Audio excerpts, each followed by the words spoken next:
Welcome back to another episode of Out of the Blank podcast. Jeremy, it's a pleasure to have you on the show. We're going to be talking about hopefully a lot today, but would you like to introduce yourself? Sure. My name is Jeremy Kuzmarov. I'm the managing editor of CovertAction magazine, and I have a background as a historian. And I did a PhD in history at Brandeis University, and my PhD thesis was on the Vietnam War and the drug war. And I was looking at I interviewed a lot of Vietnam veterans, and I was looking at what I found in my research was that it was very sensationalized in the media, and certain politicians had different political agendas that they exaggerated the level of drug use and also took it out of context and created this fear that the army would return back, an army of drug addicts was going to return back to America. And actually, most stopped using drugs once they got back to the United States, of those who used drugs in Vietnam, because it was the terrible environment of the war that led them to take drugs. And it challenged people's attitude, experts' understanding of drugs and how addictive they are, that it's really often the social setting and social context that can shape drug using behavior. But I also, in that project, did some studies, had some chapters dealing with the CIA's support for the drug trade in Southeast Asia and the Golden Triangle region, and how that was covered in the media. And there's a wonderful book by Alfred McCoy, a historian at the University of Wisconsin-Madison, called "The Politics of Heroin in Southeast Asia," and he exposed the CIA's role in the drug traffic. And some of my own research, I found, because I did a lot of research at the National Archive in College Park, Maryland, and I found a lot of fair number of incriminating documents pointing to cover up by the State Department about the drug trafficking of American government allies and drug trafficking on Air America planes. Because in the DEA file, there's some reports on cases. Some of those cases got dropped where it was American pilots flying it on Air America, which was a CIA airline used to ferry supplies to U.S.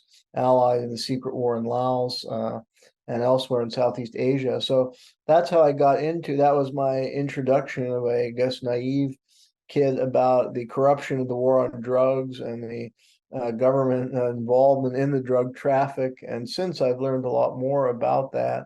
But yeah, I guess I developed a knowledge on the CIA and somewhat expertise. And then I did another study on clandestine police training programs in the Cold War that built on Douglas Valentine's book, The Phoenix Program. And this looked in a wider historical context at how Phoenix in Vietnam developed out of earlier police training programs in the early Cold War, like in Japan, where they were training the police for surveillance, and they modernized police forces and helped import technology so they could develop blacklists and better surveillance methods, particularly of left-wing groups during the Cold War. And it was really a political policing that they were carrying out, even though officially the pretext of the program was to provide, police aid that could help democratize the police forces of third world countries or countries like Japan that the U.S. had occupied. But they're really assisting clandestinely in political policing. And it was it was run by the CIA and a CIA agent named Byron Engel, who had worked under General Douglas MacArthur in Japan after World War II. So that was a further window into the CIA and their covert operation and how they worked with local police forces to carry out surveillance operations in the Cold War and recruit assets.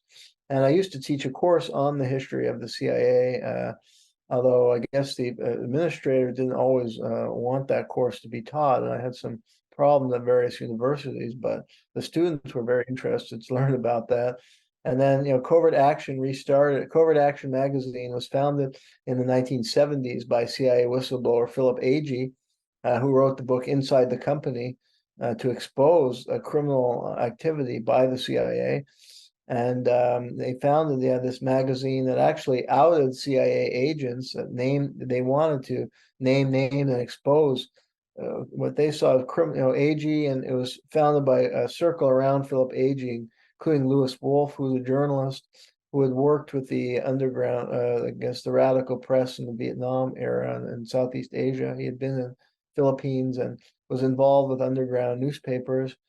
And yeah, so this magazine was formed in the late 70s to expose the CIA and out CIA agents who are engaged in criminal activity and manipulation in foreign countries and supporting often dictatorships or coups.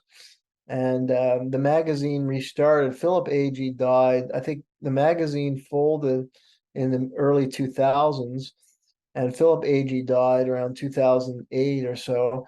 But Chris Agee is Phil Agee's son. He restarted CovertAction magazine as a web magazine about 5 years ago now.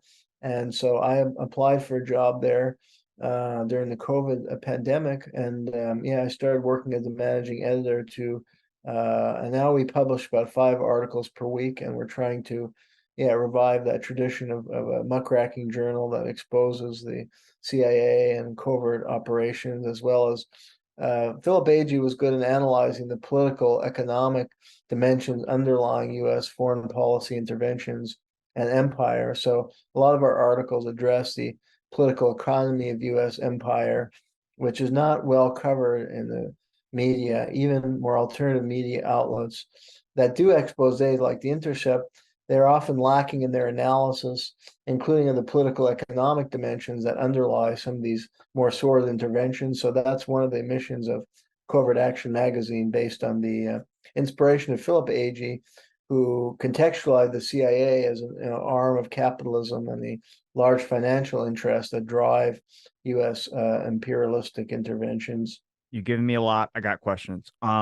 CIA. When was your descent for the CIA stuff? I've been, like I said, the JFK stuff for me, and then learning more about the counterculture movement and the operations that were in play from the FBI and just multiple different things, even learning more about MkUltra.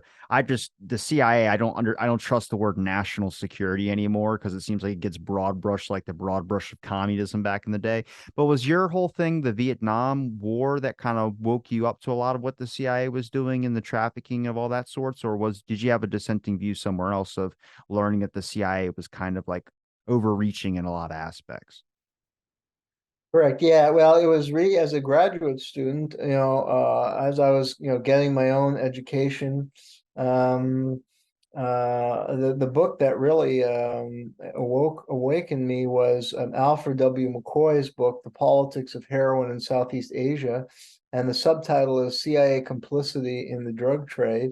And he shows how the CIA was involved in the drug trade to finance the secret war in Laos, where in Laos the U.S. decided to create a secret army, the Hmong, because at first in the 50s they were trying to prop up these right-wing generals, because the Pathet Lao was a communist group in Laos that had led the liberation movement against French colonialism in Laos, and they had worked with the Viet Minh in Vietnam together to overthrow the French, and they had fought at the Battle of Dien Bien Phu, which was an epic victory in which the Vietnamese communist forces defeated the French, which had colonized Indochina going back to the late 19th century.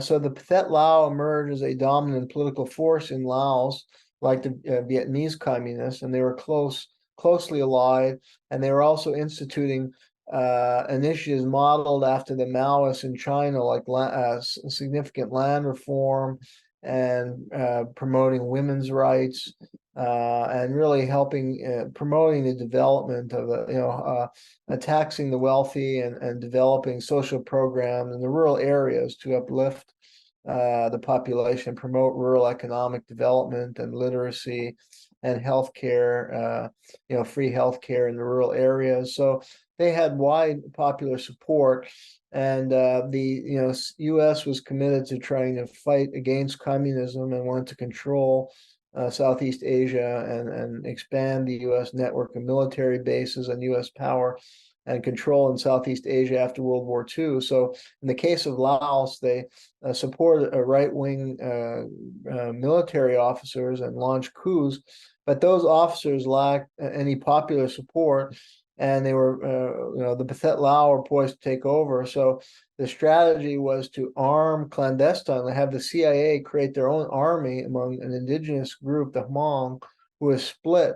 There was a split in certain factions of the Hmong, allied with the Pathet Lao, and others who had allied with the French joined forces with the Americans. And I guess they were paid off to a degree. And they used the opium, their primary means of income. A lot of them were opium farmers. So the CIA got enmeshed in the drug trade in that way because they were supporting these opium farmers.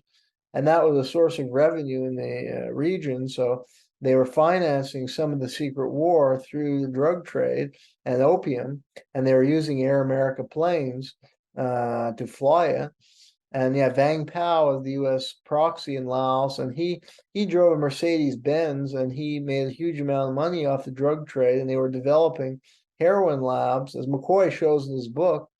And he was Vang Pao was actually arrested, and they kicked it. There was a DEA, it was the Federal Bureau of Narcotics, as a predecessor of the DEA, and they actually kicked him out of the country. They busted Vang Pao, but Vang Pao was America's boy on fighting the secret war, so they kicked the Federal Bureau of Narcotics out of the country to allow Vang Pao to continue to promote the drug trade to finance the secret army, the Hmong, and they lasted till 1975. And William Colby, the CIA director, there was a famous PBS documentary, The Vietnam War, and it was like an 8-part series. And I remember, and I used to show it to students, and there was one part dealt with the secret war in Laos and the war in Cambodia.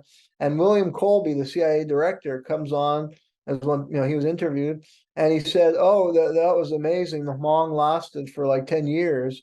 And he thought this was a great success of U.S. policy. Although the Hmong were all decimated, it was a tragic story for them. They're basically used as cannon fodder, like basically Ukrainians are being used today. And a lot of them died. Another had to flee the country when the communists took over in 1975. But anyways, that's McCoy goes into that history and also the corruption in the South Vietnamese government that the U.S. was propping up with the drug trade. So that's how I was introduced by reading that tremendous book, which I would recommend to readers. And McCoy actually, as a young man, he traveled to the region and he risked his life. He was a young anti-war activist involved with I guess, youth opposition movements of that era. And he went to investigate, and he nearly got killed, but he told the story.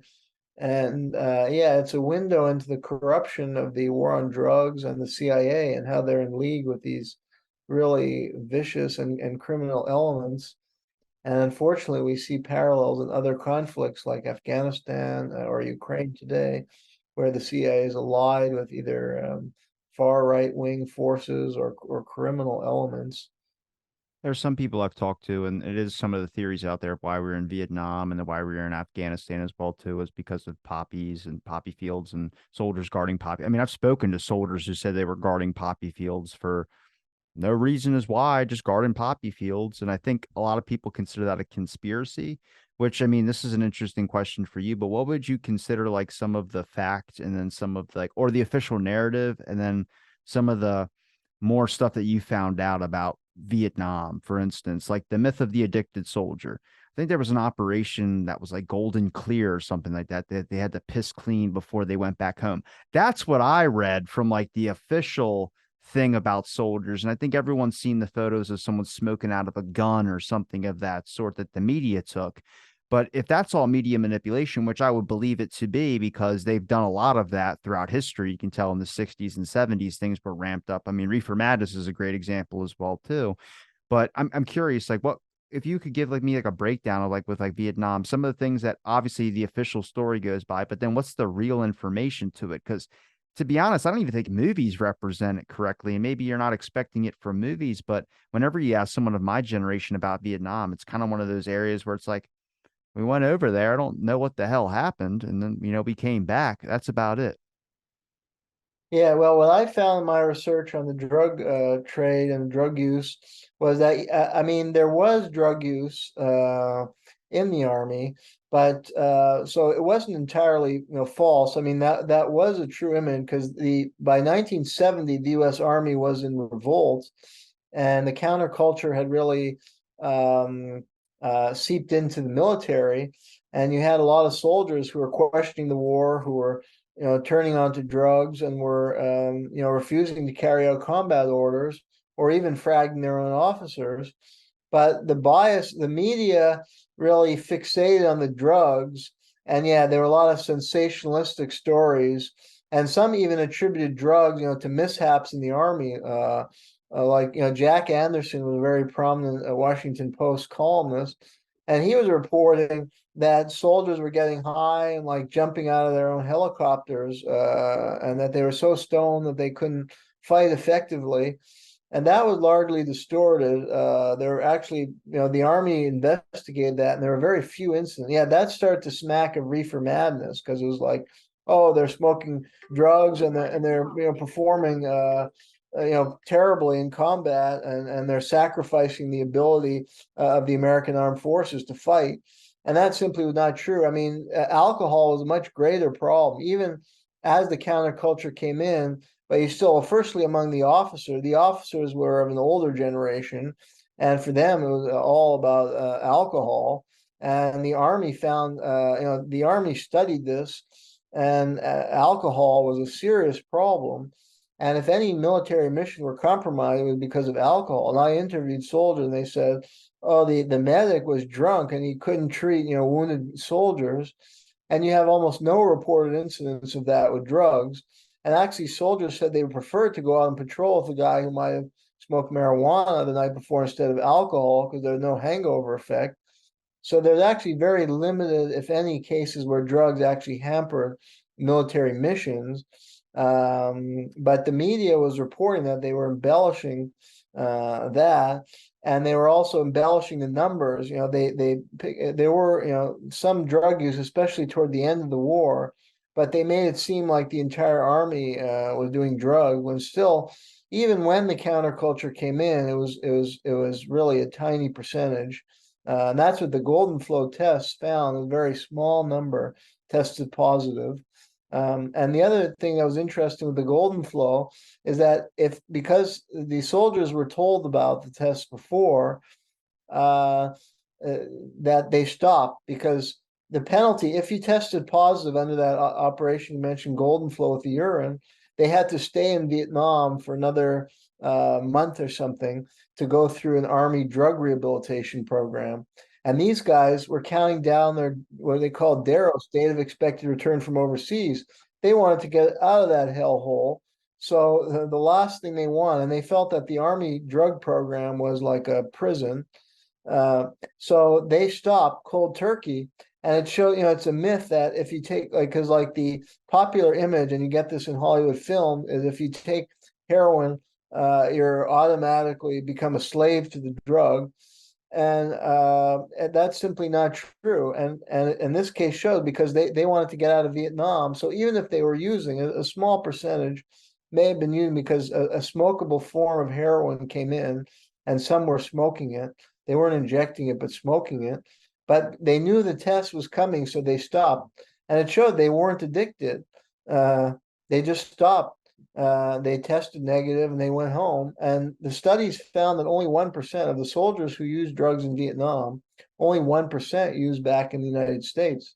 And it shows that drugs aren't as addictive. And I'm not an advocate for using these drugs, but the media creates a distorted perception that people are enslaved by taking heroin once. And it's simply not. This shows that that's not the case. So, but the other thing is the media underreported the anti-war dissent, how the Army had turned against the war, and the reasons for that. And they made it seem like they were just going crazy because of drugs, and they weren't explaining that the soldiers were taking a drug as a kind of rebellion, a generational rebellion, and it wasn't really affecting the performance of the Army, because the soldiers going into combat, as many said, they weren't stupid. They wanted to preserve their lives and those of their friend. They weren't doing drug before going into combat. They would do it in the rear or after, to relax, to come down from the high and the adrenaline rush of combat. But they weren't actually compromising their fighting performance. And the Army's own investigation bore that out. So yeah, the media was very biased and sensationalistic. And I found parallels with the reefer madness, where they spread these stories based on rumor that were never verified, of soldiers like doing things like shooting their own man or jumping out of a helicopter to their death who were on drugs, but it was simply a rumor that was never corroborated. What So were the ramifications back home of that type of reporting? And also, how did they get away with that too? I look at the media as being captured. I mean, we know about Operation Mockingbird, I think it's called, about covert media assets, but everything I've seen from like the 60s and 70s has been like purporting, like obviously the LSD craze that these hippies are addicted to this drug that's making them bloodthirsty and all this crazy media reporting. But I go, you're talking about troops that are overseas fighting in a war, and the media is reporting saying they're all addicted to shit. Like everyone's going to want them back home instead of fighting to keep up the interest of whatever that was going on in Vietnam. yeah, well, I think, yeah, with the Operation Mockingbird, that's certainly true that a lot of the media was compromised. And the caliber of reporting was very poor. Yeah, from what I saw, it was very sensationalistic. Now, some reporters may have been independent. I don't think they were in the direct pay of the CIA. I think they just got cut up. Now, Time Magazine's a big example. Yeah, well, that's true. Yeah. Well, and they totally underplayed the corruption of the CIA in the drug traffic was not reported. That's why it took independent investigator Alfred McCoy to uncover that in his book, The Politics of Heroin in Southeast Asia. So, and the ramification, yeah, was to spread hysteria about drug, like in the Reefer Madness era, and to lend support to Nixon's draconian, because Nixon first declared a war on drugs in 1971 amidst this environment where all these sensationalistic articles, Reefer Madness type stories, are coming out in the media. Yeah, and it built off earlier. There was similar sensationalism about LSD, and they claimed unfoundedly that people were committing suicide after they took LSD and jumping to their death. And those stories were not corroborated. And I mean, most experts will tell you that there's the concept of set and setting, and that was developed by Timothy Timothy Leary Leary, and other drug experts like Norman Zinberg wrote books on this. That who you're Nixon had an all-out war against too, good old Timothy Leary after he broke out of prison from the Weather Underground. Yeah, but like related to drugs, they explain that your experience with drugs is contingent on the setting in which you take it, your mood, the environment in which you take the drug. Depends on whether you can have a good or bad experience. But the media made it seem that otherwise happy or normal people would ingest LSD and then jump off a building.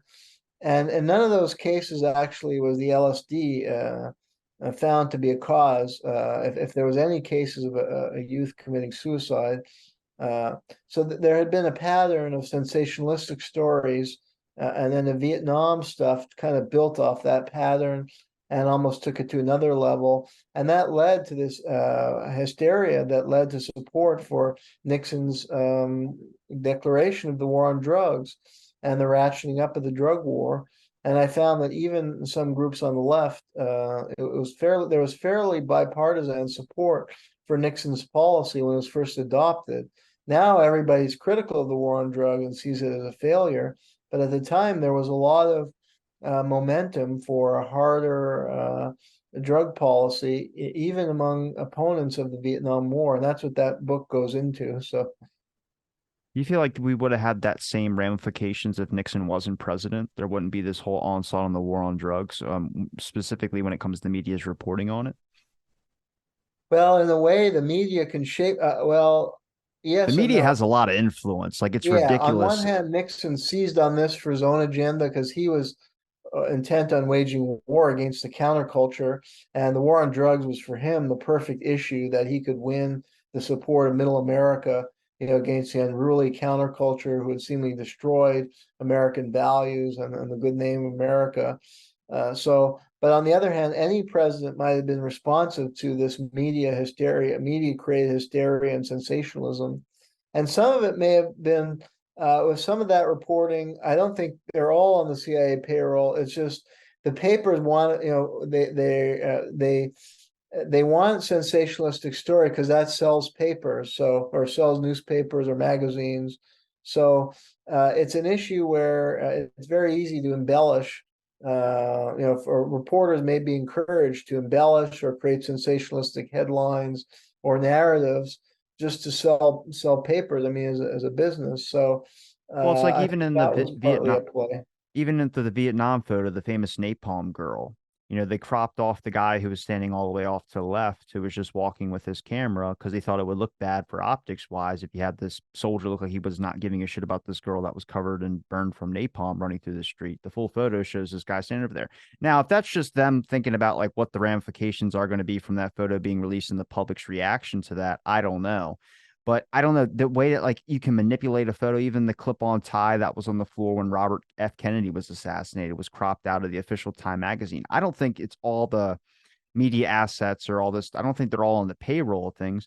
I just think that's like, if you're reporting a story about an airline or whatever, and their planes are crashing and the company or business has a financial interest or dealing a relationship with that airplane thing, it's much like today. They're just not going to report on it. It's like there's investigative journalism to me. I look to you guys who run your guys' magazines that actually talk about articles, but you really don't come across in major news stories because of the fact it's like you guys aren't in pocket of anybody. You know what I mean? Absolutely, yeah. And I mean, I think there's also a pressure to sell a newspaper, so you want to, so you want to shock people or alarm them, and then they may be more prone to buy because they think this is really something dangerous that they need to know more about. So I think it's just kind of a technique of marketing in a way, but it cuts from the truth, and it has real significant political implications that I detail in that study. The escalation of the war on drugs, which has proved to be a very destructive policy, as far as causing mass incarceration in the United States, as far as affecting U.S. foreign policy and leading to, unseemly military interventions in third world countries, while the CIA is actually all the while supporting the drug trade. So it never actually gets reduced. Drugs keep flowing into the United States, and the CIA is supporting often the most corrupt elements, whether it's in Laos or South America or Mexico. So it's just a futile policy, and it's based on exaggerated view of the ravages of these drugs. But it keeps going even to today.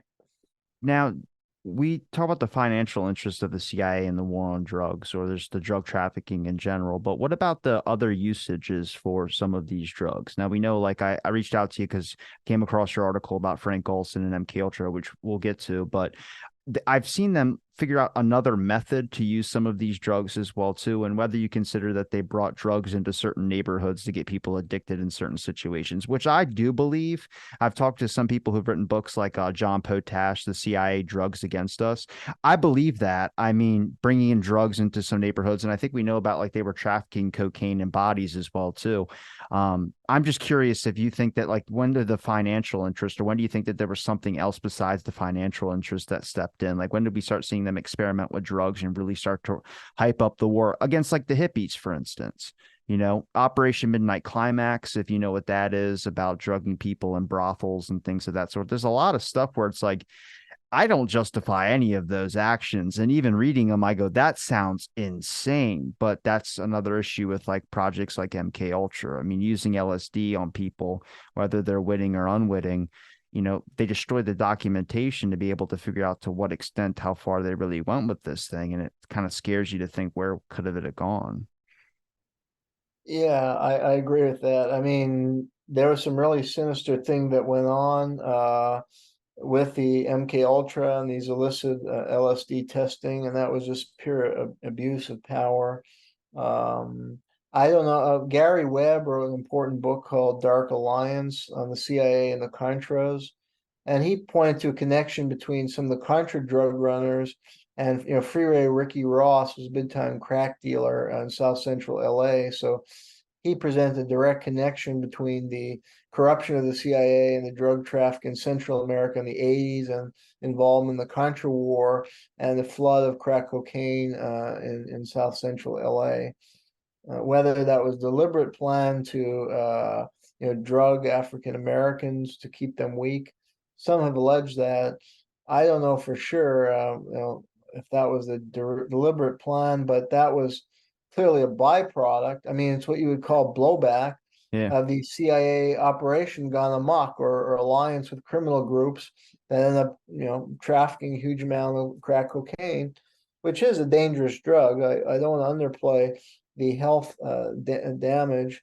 It's simply that from my studies and reading of medical and psychiatric literature on drugs, there are some exaggerations about those ravaging effects that fuel the draconian policies of the drug war. But I wouldn't suggest that they're benign or recommend anybody smoke crack. It is bad for health. Now, some people had very bad, some of the images you see in the media of junkies are people who are malnourished and in terrible health. Uh, they're in that way not necessarily because they use drug. A healthy person, if somebody's very healthy, eats well, exercises, they could use drugs and look healthy. So that's one distortion sometimes in some articles, but yeah, the web study is important in showing a direct connection with the spread of crack cocaine in South Central LA in the 80s and 90s because of the CIA's corruption and involvement in the Contra War and with drug runners in the Nicaraguan Contras, who were conservative counter-revolutionaries that the CIA supported against the left-wing Sandinistas. Why do you think it scared more people from drugs rather than demand that the government do something about the infestation of the drugs? Well, it led to the what do you're talking If about they're the talking about a Contra. lot of people being afraid of hippies and a lot of people being afraid of drugs like LSD and all these other types of things but why wouldn't you just demand that the government, do something about the people that were addicted to it instead of being scared of it? Well, yeah, firstly, yeah, the government should stop its own involvement Yeah. and genuinely fight the drug-related corruption. But they, profit from that. And I think the media, demonized the hippies because the hippies challenged the whole values of society. The hippies were pacifists. They questioned U.S. foreign policy and the ethic of capitalism, and they were trying to develop an alternative lifestyle. That went back more to the Native Americans, as far as the idea of being respectful of nature and not just trying to exploit nature for economic gain, to develop commune where they live more communally and not based on individuals profiting, but trying to pool their resources together and share it and to live a more peaceful existence. And that their whole worldview went against the ethic of capitalism, and they were seen as a threat and something negative, and the media portrayed them very negatively. And I found that in my study, because in my book I included a chapter on Hollywood and some of the distortion they promoted in various films about drugs. But I also found that in a lot of those films that I was looking at, a lot of them were films from the 70s and 80s, the hippies were presented very, very negatively. And some of the crime shows would often feature hippies who were criminals. And they were often presented, even in film like Forrest Gump, the hippie leaders are presented as hypocrites and abusive of women and just hypocritical in the way they behave and not genuine in their opposition to war and stuff like that. And it's just very, very common. And you could anyone can observe that they're often portrayed very negatively.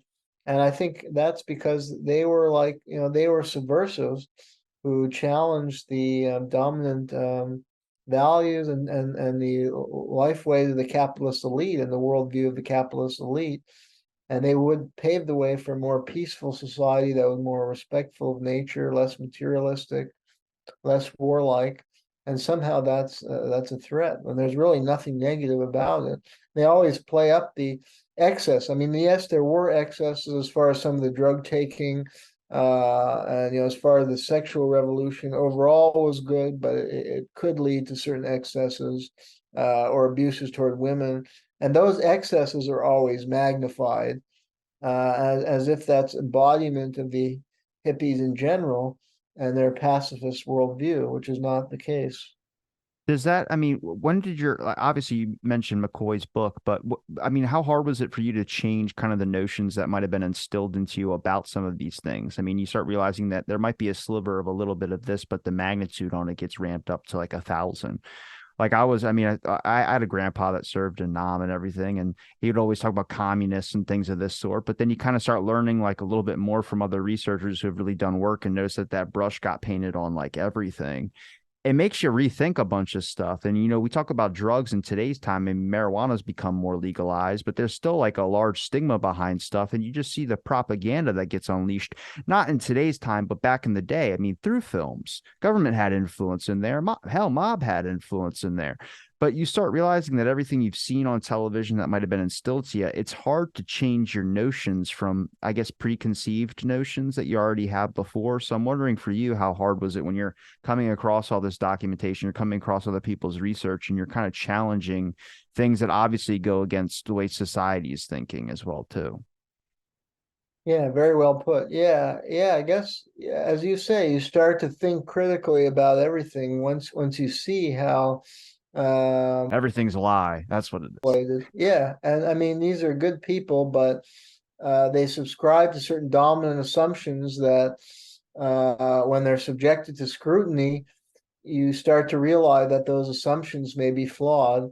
And that's what I found. Yeah, I mean, I had the luxury of having a lot of time to read and look into these topics and doing a graduate degree where I was, devoting a year or two exclusively to research, deep research in the library and reading and reading old documents and doing some research in the National Archives as well as reading books. So yeah, you start to really see that people are conditioned to think certain ways, and that serve the interests often of the powers that be. They want everybody to just think of the world in simplistic terms. And in that time, the communists were bad and we're good, or today, Russia's bad and we're good. And obviously, when you subject that to scrutiny, you find that that's just at best an oversimplification, at worst something just wrong. And yeah, it's just all about conditioning and manipulation, and the CIA is really specialists in that. And actually, William Casey, who was the CIA director in the 80s, said, "We'll have been successful when everything the American people believe is wrong." Or the reverse of what it is. He actually said that, and it's been corroborated that he said that. So it makes you, start to realize that they're conditioning you, and to escape that in a way is liberation, because you can be free in trying to live your life in an ethical way, and not necessarily just going along with the herd and falling into those traps. And it leads to some destructive behavior. Because it could lead you to fight in a war like Vietnam, that in the end you wouldn't be proud. I mean, a lot of those veterans, when they came back and had time to think about it, they weren't really proud of what they did. They did some bad things over there, and they found different ways to try and deal with that. But so if you can escape the conditioning, you won't end up doing something bad to other people, because you've conditioned. And you can try and do right and educate others, or help free the mind of other people, and live a lifestyle that's more ethically based, because ultimately the corporation that rule society are extremely unethical and do terrible things to other humans to get ahead. It's what you see a So if lot in you're doing their movies is bidding, then you're doing bad things to help them. it's what you see a lot in movies is the grandpa who fought in the war, who was like a patriot, and you never could say a dissenting view. Always drank Coke, because Coke and all that relationship with the military. I don't know if you know a whole lot about that, but then you kind of like, I started realizing there's a lot of people like the GI press that were military people speaking out about being over there, and they weren't patriots at all. Actually, a lot of them that came back, some of them that came back at least, were communists a little bit too, that had started having communist views, because they realized that it wasn't the same thing that America was spouting off if you were here and you were stuck in this little bubble, which that just makes you think, wait, what? And then like a lot of people don't know that. Kids might, they don't teach you that in the history books. the history books teach you there's this communist fear you got to be scared of, or there's this issue that we had to go fix and America came out and triumphed. And then you kind of start learning when you get out of school and you're like, wait a minute, so that was all a lie? It was all just a funny little narrative, a good little story with a hero? Exactly, yeah. And if you look at the history, I mean, with the communist movements that like in Vietnam or Laos, they captured the nationalist movement and they led the opposition to and liberation from colonialism. And those communist leaders like Ho Chi Minh was comparable to George Washington in the United States, and that's how he's viewed among the Vietnamese people. Uh, and then, I mean, you can look at the communist system. Its goal was to promote greater human equality, and in the Asian context, they were promoting rural economic development and literacy and healthcare, and that's why they had a lot of political support, and that's why America was really on the wrong side. They were fighting an unwinnable war. So yeah, it's important to learn that history and to try and look at world politics independently from the propaganda we're subjected to here. Because if you just fall in line, it leads to you end up supporting disaster, absolute disaster like Afghanistan or Ukraine. I mean, now the big thing in Ukraine, we're told to think, oh, the US is supporting freedom in Ukraine and we should be providing billions of dollars in arms. And then when you look into it, that government that's in Ukraine was installed in a coup d'etat, and that many of its supporters are Banderites who worship Stepan Bandera, who was a Nazi collaborator in World War II. And America is actually financing, neo-Nazi elements, and that the people of Eastern Ukraine had voted for their autonomy, and Russia had come in to help them after the Ukrainian army was attacking them. And the UN reports point to 80 to 85% of shellings, civilians, being carried out by the Ukrainian military. So, I mean, once you can see that a little more clearly, you're not just going to go ahead and support sending all the billions of weapons. And everybody who's supporting that, I mean, it's something shameful. They're supporting a neo-Nazi government. And I mean, at the end of the day, I mean, if they think back, I mean, this is something shameful. Those of us who understand the situation better are not going to put ourselves in a position of supporting neo-Nazis and a doom cause there, just like in Vietnam. And I think we're on the right side of history in the end. So that is something liberating and important. If you can cut through the propaganda and think for yourself, you'll end up making smarter decisions and being on the right side of history. And you can, be proud years later when you have kids or grandkids, and that's a dark chapter in the history book. And you say, no, I was, I mean, I'll be proud to tell my grandkids that in 2003, when the Iraq War broke out, I was part of the anti-war protest. I was in Boston, and my school, the Brandeis, we linked up with other schools to protest what I think is another major crime in history. So I'm I'd already a rather be pessimistic right about side of history. I'm a pessimist. I said I'm a pessimist about society. Don't ask my views on that. I can tell you that much. I've learned too much about the past to say that we're just Yeah, but repeating at the least you same could be on the bullshit. right side of history and set the standard in your family, or Oh God, dude, I'm shouting from the rooftops. Ain't nobody listening, dude. I'm telling you, I'm looking exactly at the 60s and 70s. I'm like, it's the same shit, just in a different technology. That's it. Twitter, all this is just different. That's the only thing, but it's the same manipulation.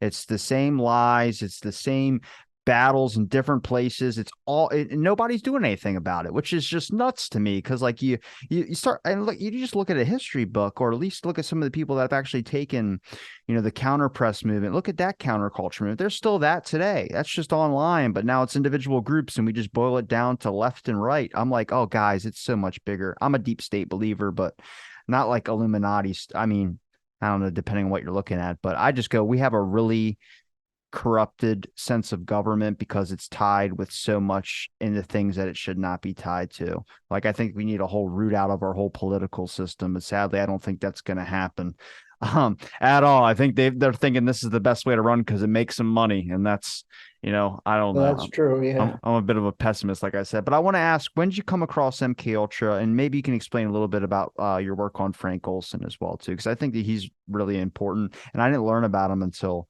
I was reading the Church Committee and they investigated into that, but I think they came up with like inconclusive evidence that the CIA was responsible or something like that. And his son's been in a lawsuit. Well, yeah, I think we know quite a bit about the case of Frank Olson and that he was murdered by the CIA. For years, they promoted the story that he had ingested LSD. I think they fed off the misinformation about LSD and sensationalism, because when it was clear that there was some foul play, that's when they developed this cover story that he was given LSD and jumped to his death after a bad trip. But that was proven to be a lie. And the CIA, they lie; they're pathological liars. Um, and we know that was a lie because when Frank Olson died, well, and just to give readers the background, Frank Olson was a CIA biochemist who worked at the Fort Detrick lab in Maryland. And that's where the U.S. set up its germ warfare program under Franklin Roosevelt in World War II, because Germany and other countries had developed biological weapons program, and the U.S. felt they had to develop their own. And then shamefully, at the end of World War II, under the Operation Paperclip, the CIA and U.S. recruited Nazi scientists, including the head of the German germ. Warner von Braun was in there. Yeah, and Kurt Blom was the head of the German germ warfare program that had used Jews as tests for these sadistic experiments with germ warfare. And then they recruited this grade A war criminal to work at Fort Detrick, as well as Werner von Braun, who had developed the V2 rocket, and he became a pioneer in the creation of NASA and the German missile and rocket program, the American missile and rocket program. But at Fort Detrick, they were developing biowarfare. And Frank Olson was a brilliant scientist who was recruited into the CIA to work on these biowarfare programs, where they're developing like anthrax and disease-infested flies that they could put in another country they're at war with. And then it is believed that they deployed germ warfare in the Korean War, and that Frank Olson traveled to Korea at least twice, and he seems to have had knowledge about the deployment of germ warfare, which the U.S. government has denied to this day, but it was exposed by an Australian journalist named Wilfred Burchett, who was actually the first journalist to expose the atomic bomb, because there was heavy censorship around the atomic bomb and after it was dropped. And he was the first Western reporter to get into Hiroshima and to report that the radiation was had terrible effects on the people of Hiroshima, because initially they were totally whitewashing the harm bred by the radiation. So Wilfred Burchett is one of the greatest journalists of the 20th century. And then he later exposed the use of Agent Orange in Vietnam and did a lot of firsthand reporting in Vietnam. So anyway, he reported this, and then some pilots who were captured admitted that they had launched pest-laden bombs. Jolly West comes in right there. If you look up Jolly West, that was his.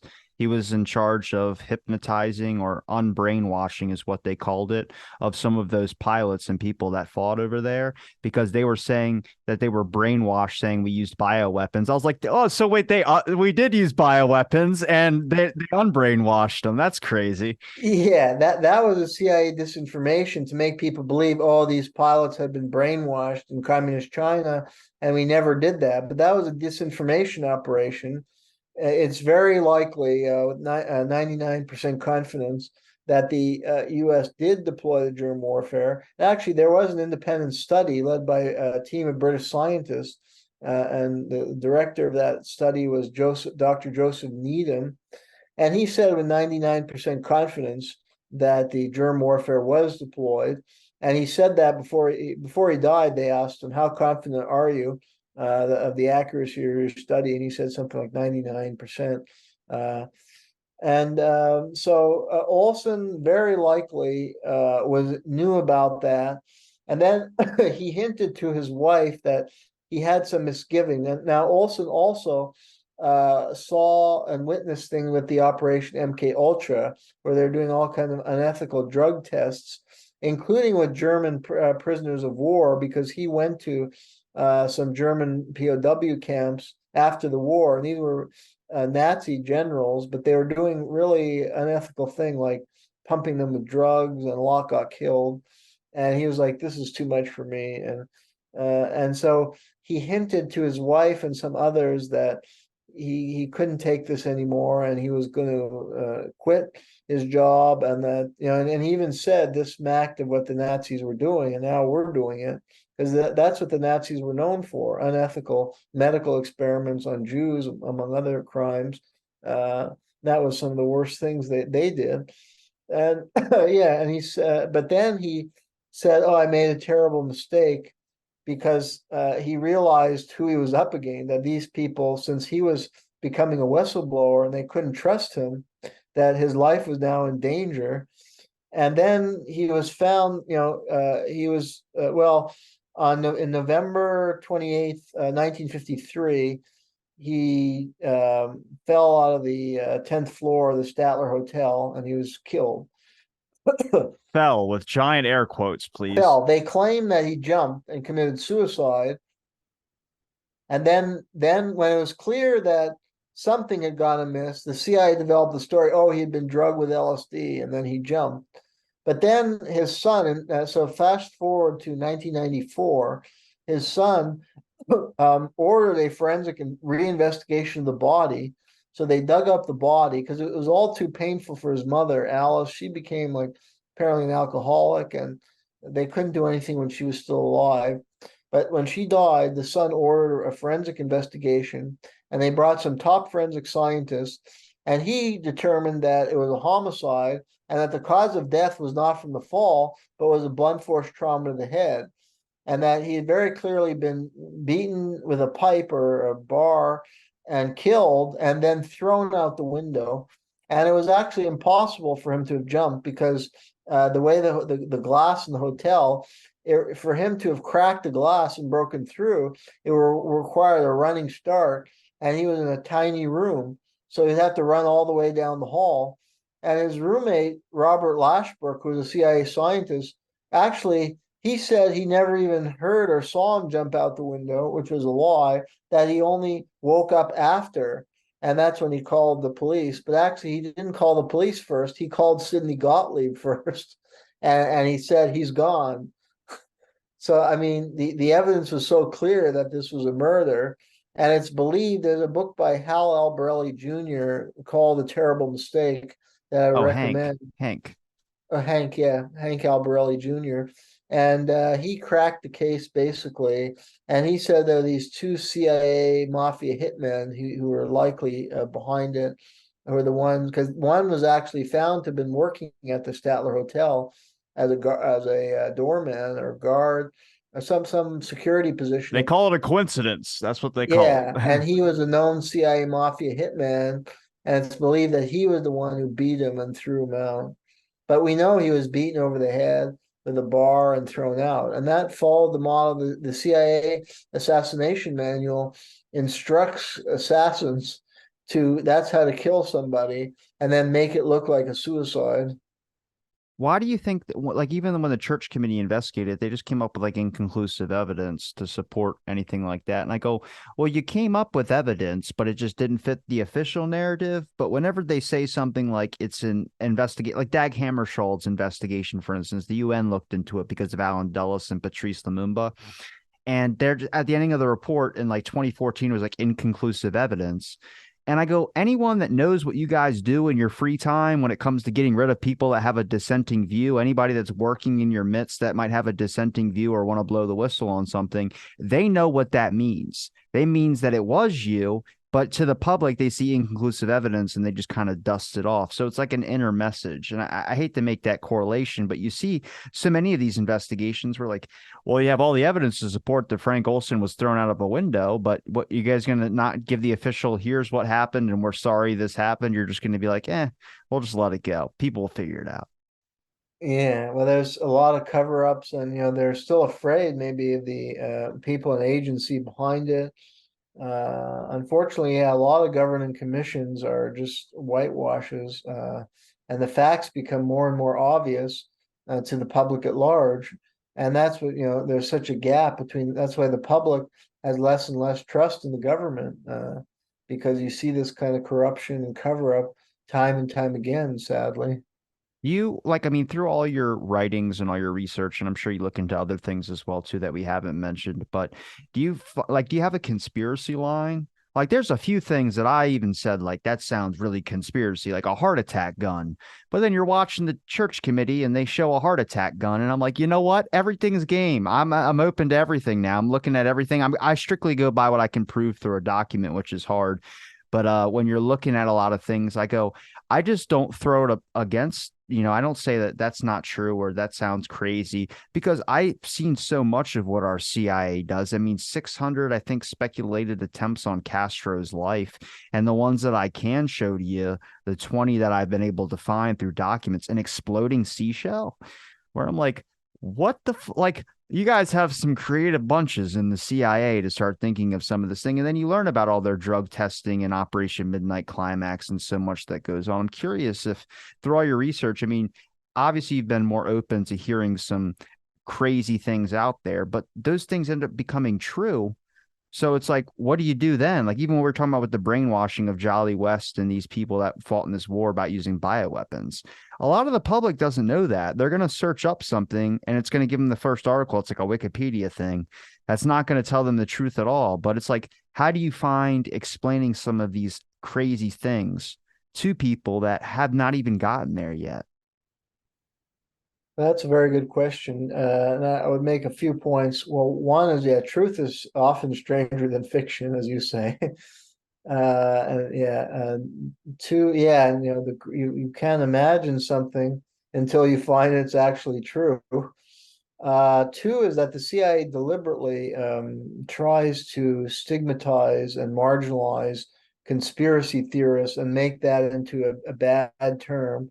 And that there was actually a memo after the Warren Commission report. 1035, 960. Yeah, they issued a memo instructing the media to denigrate anybody who questioned the Warren report as a conspiracy theorist and a kook and a excuse me, crazy person.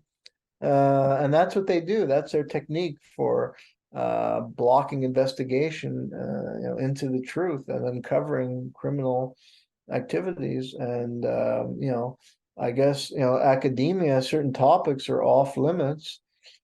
That's unfortunate. I mean, academics just fall into line. I guess they're afraid of being branded a crazy person, and that could affect their standing in academia or in the mainstream media. So you don't see any of those outlets doing real investigations and uncovering the truth. And that's sad. I mean, it allows the criminals to get away with their major crimes. And that's why it's important for people like us to try and alert the public or even people we're friends with or family or students, and to encourage them to think for themselves, investigate independently, and to show them how the government, or through its control of the media and education can indoctrinate or suppress the truth.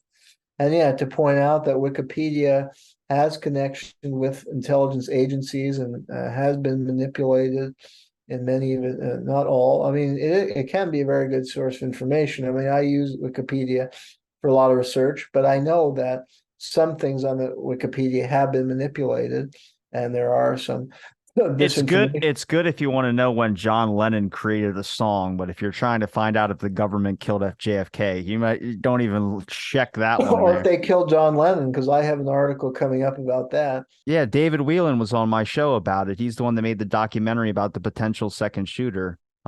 He's getting a lot of publicity. I mean, there's a lot of evidence to support Oh, I'd that. like to see that. Yeah, yeah, because there's a new book I reviewed, and it's likely that second shooter had worked for the CIA in Cuba Bay of before. Pigs. Hmm. The Jose Padorma that was the front desk Yeah. guy. He's not the same one that's the Jose Padorma in the Bay of Pigs. I hope that's Okay. Yeah, I found that out. David Whelan, he did a documentary. There was a documentary about the John Lennon assassination where they actually recreated the whole event that happened that night. Oh, I've got to watch that. Yeah, if you can send that to me where I could watch that, I'd like to see that. I can send you his episode. I just got to figure out what the documentary was called. Okay, yeah. He broke it down for like 2 hours. I mean, that guy should be on major. His book's coming out later this year, but he interviewed like Mark Chapman's friends and family. He interviewed Mark Chapman's wife. He interviewed like his research. He lays it out bare. But that's another thing. Like when I try and tell people like about like the Kennedy stuff, because that's where my interest is. I go like people go, oh, you think the government took out the president? I go, we do it in other countries. Why is it so crazy here? But I just say, if you look at the 60s and 70s, you had JFK, RFK, MLK, Malcolm X, John Lennon. Like it was a tool of their arsenal at the time. You know, they just changed it over and they've done plenty of other assassinations. I mean, I put up Hale Boggs' death in there, who died over Alaska in a plane, and then Dag Hammarskjöld that the UN decided to look into. Like it was, there's not that many lone assassins. We haven't really heard about any since, you know there's all the 60s and 70s happened to be where all of them spurred out and they all had to be doing crazy shit. Like one guy's reading Catcher in the Rye. Come on now. Like, I'm sorry. He's never read that book before. I'm just questioning a lot of this stuff. I'm curious. So, would Well, you, that's good, yeah, because I've done a lot of research into these areas, and I have some forthcoming articles, like even the Hale Boggs assassination. You know, Hale Boggs came, he started speaking out that the Warren Commission was a fraud, and he tipped off Jim Garrison about the CIA's role in the Kennedy assassination, and then he turns up dead in a suspicious plane crash, and two people confessed that this was like a mafia involvement, people with mob backgrounds. So, yeah, there is a very clear pattern. And around the JFK assassination, many people got killed who were going to, expose or had too much knowledge about the plot.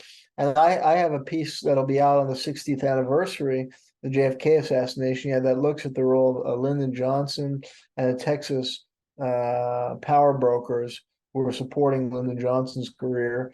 I think they played a central role with the CIA in Kennedy's assassination. So, and as you say, yeah, the Robert Kennedy assassination, it's clear, I mean, that he was shot from behind and that it was very likely this guy, Thames Cesar, who had a connection with the CIA. And the security was run by Robert Mayhew, who was a CIA guy. cut out the work for the mob on those some of those plots? Yeah, so these were all political coordinated conspiracies, political assassination, and it changed America, the American political landscape considerably. The country shifted far to the right after those killings, the deaths of all the liberal leaders. So it has huge political ramifications, and I think it's part of American exceptionalism to believe that assassinations only occur in foreign countries and in Russia or somewhere. But it's our politics is very violent, and we're no better than other countries. I mean, we have this illusion of great democracy, but I mean, it's the best democracy money can buy. And then if you challenge the power interest too much, you're going to get killed. So it's not really that different, and that would undercut that than other many countries around the world, and that would undercut the rationale behind the U.S. foreign policy intervention and imperialism, because that's always framed as, oh, we have to spread democracy. We're supporting democracy against autocracy, but if you start to question the nature of American democracy and you see that change of power can be achieved in many cases through violence, and some of the best leaders in American history were assassinated.